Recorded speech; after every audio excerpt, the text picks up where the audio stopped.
Broncos country, what is popping, people? How y'all doing, man? My high salute. Hope you guys are all having a wonderful day. Man, I'm still on a high from the Broncos preseason game, but I'm also on a high just because the Broncos regular season is closer every single day. I'm fired up. Guys, today we're going to talk about the Broncos, the truth about the Broncos running back room, and what I think is going to be a problem that I hope we don't have to run into. This might be controversial, but stay tuned. Let me know what y'all think. Before we get into it, guys, if you haven't already, if you love Broncos, Avs, Nuggets, if you love all things Denver sports, go ahead and smash that subscribe button. Like my videos, watch some of the other stuff, interact with me in the comments, guys. I appreciate it. And let's make this a community. Let's make this fun. Anyways, guys, let's get into it. So shout out especially to Mile High Report where I got this. They did a Broncos 53-man roster projection after the first preseason game. I like the content, so definitely check it out. I'll link it down in the description. But for the running backs and the fullbacks, so basically the running back room, they have Javonte Williams, Jaleel McLaughlin, Audric Estime, Blake Watson, and Michael Burton all making the team, with Samaje Perine and Tyler Beatty not. Now, I would 100% agree with all of that. Definitely.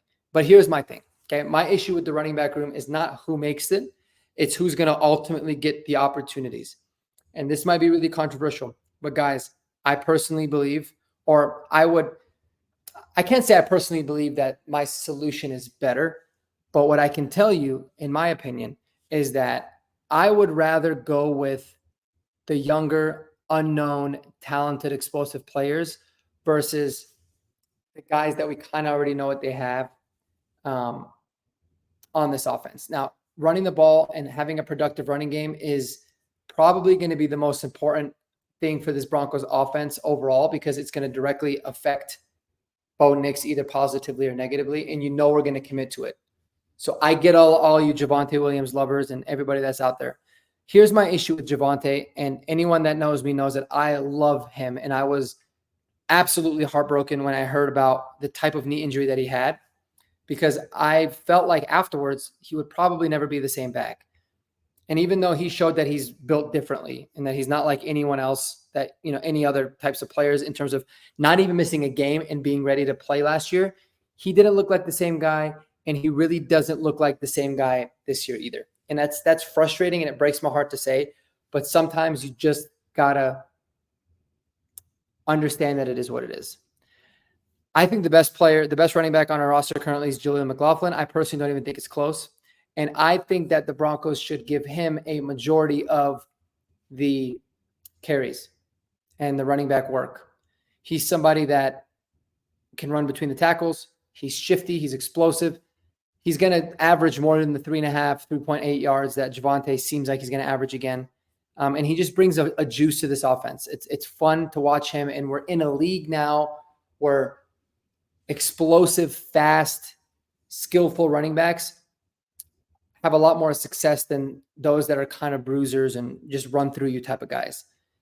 And I love to pair him with Audric Estime, because Audric Estime can handle the goal line work. He can handle the pass protection if needed. He's shown that he can catch the ball, even though he hasn't had a lot of receptions. He's always taking advantage of the ones. He seems like he has good hands. It just kind of does. I would rather have a starting running back duo of Jaleel McLaughlin and Audric Estime, or Blake Watson and Audric Estime, versus Javonte mixing with Jaleel. Just because you're going to get guys going to get a lot more juice. But my fear is this: if Javonte Williams makes this team, which I think he will, the only way I don't see him making the team is if they trade him. I just don't envision a scenario where they cut him. It doesn't seem like it's something that they'll do. If he makes a team, he's going to get a majority of the carries. Now, it could happen that maybe he starts off sluggish, and then ultimately he kind of gets delegated or demoted, and then the other guys go up. Or it could, for the best case for the Broncos, it could be that he starts and he looks like an absolute beast. But just based off of what I'm seeing, the eye test, and what I know about the injury history and all those other factors, I'm way more intrigued by Jaleel McLaughlin, Audric Estime, Blake Watson as the main three. And I want to see more of Blake Watson. I was high on him. I still am high on him. He looked good. He looked good in the game on Sunday. He really did. Yeah, I get he had the fumble, but Let me tell you what, man, the guy can scoot. He is butter smooth, and he can catch the ball out of the backfield. He's the closest thing we have on this roster, from what it appears, to Alvin Kamara than anybody. So I want to see a little bit more of Blake Watson as well. But it's a good room. It's got a lot of talent. It's a very young room. I love it overall. But I just don't want, a coaching staff that's dedicated to one player and it'd be the wrong decision for the team overall. So that's my 2 cents. That's really what I wanted to go into, because I feel like it's super important that we have a productive running game. We already are, from the other skill positions, receivers and tight ends. We're already still kind of lacking those juice players, or those guys that bring that explosive, that can bring those explosive plays. I mean, we've got guys, but they're not going to get many opportunities just based off of the roster construction right now. So I would like to see that in the running backfield. And guys, if we're going to have a full rebuild, let's embrace the rebuild as a team. Let's do a rebuild the right way, by giving young, unproven guys opportunities to play, to develop, and get better and grow as they go along with their career. Because after this season, Javonte Williams is a free agent. Are we going to sign him to a big deal? Are we even going to sign him to any kind of a free agent deal that he might warrant? Probably not. And then, you're going to have to roll with one of these guys anyway. So why not start the clock early?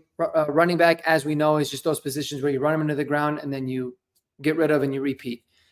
It's sad, but it's the reality of the situation. So what do you guys think? Is having the Javonte Williams on this roster potentially hurting the team like I think it is, or is it not? And let me know what you guys' thoughts are. Otherwise, guys, that's all I got today. Let's rock out. I hope you guys have a wonderful evening. And don't forget to spend time with those people that you love. And as always, peace out.